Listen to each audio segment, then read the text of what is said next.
ஒரு மகிழ்ச்சியான செய்தி. இதயம் நல்லெண்ணெயின் விலை லிட்டருக்கு ரூபாய் 105 குறைஞ்சிருக்கு.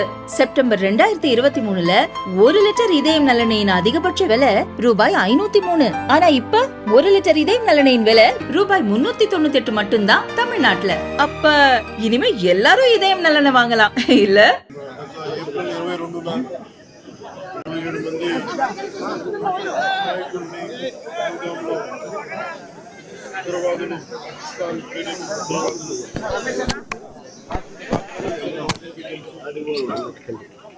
పర్యవసానం భారతదేశం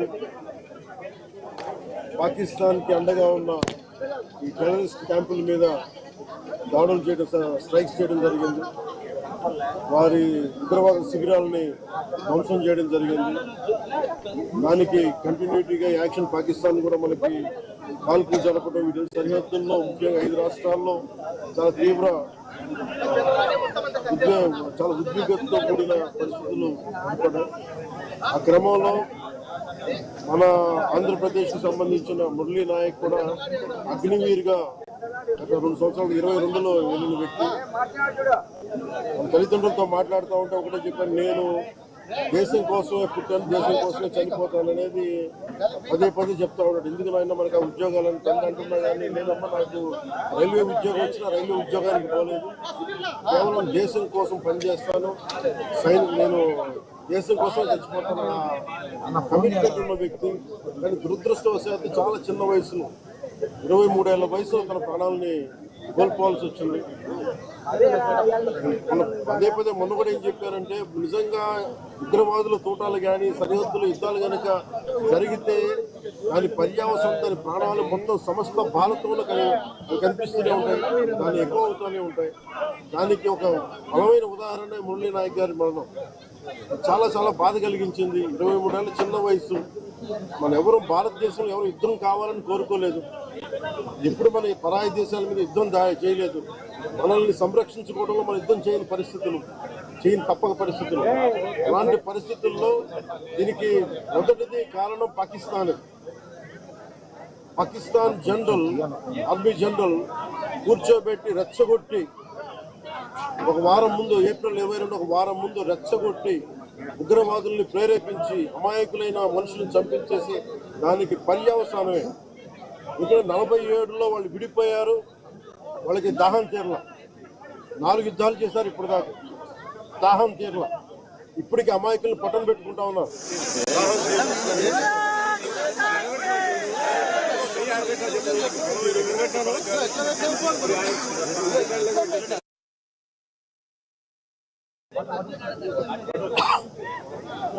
నిన్న కూడా చూసాం, సీజ్ ఫైర్ అన్న తర్వాత కూడా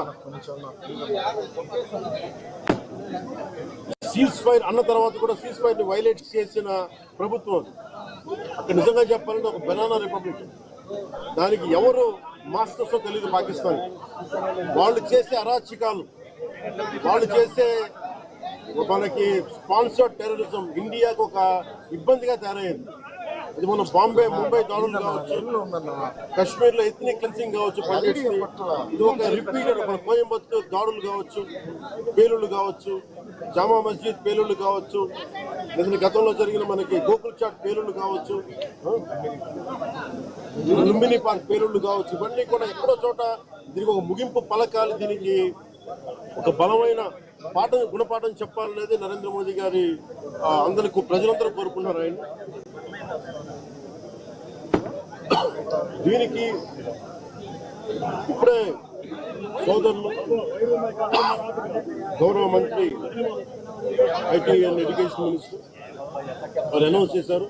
గౌరవ ముఖ్యమంత్రి చంద్రబాబు గారి తరఫున, అలాగే నరేంద్ర మోదీ గారి తరఫున ఇక్కడికి మంత్రివర్గం అందరూ ఉన్నాం. ఇక్కడ అందరూ కూర్చొని, మేము ముగ్గురం కూర్చొని ఇందాక గౌరవ ముఖ్యమంత్రి గారి సూచనల మేరకు, ఇందాక సోదరులు మన లోకేష్ గారు చెప్పినట్టుగా దాదాపు 50 లక్షలు ఎక్స్గ్రేషియాని ప్రకటిస్తూ ఉన్నారు.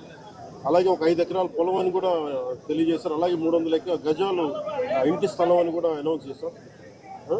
అలాగే ప్రభుత్వంలో వాళ్ళకి ఎవరికైనా సరే వాళ్ళ నాన్నగారికి కానీ ఎవరికి కానీ ప్రభుత్వ ఉద్యోగం కూడా ఖచ్చితంగా ఇవ్వాలనేది క్యాబినెట్లో ముందు పెట్టి తన నిర్ణయం తీసుకుంటాం. ఇవన్నీ కాకుండా నేను అదనంగా వ్యక్తిగతంగా నేను కూర్చోబెట్టి ప్రస్తుతం వరకు 25 లక్షల రూపాయలు మన కుటుంబానికి నా వ్యక్తిగతంగా నేను సాయం చేస్తానని తెలియజేసుకుంటే ఇది ఇలాంటి పరిస్థితులు రాకూడదని కోరుకుంటాం. కానీ దురదృష్టవశాత్తు ఇలాంటివి జరిగినాయి.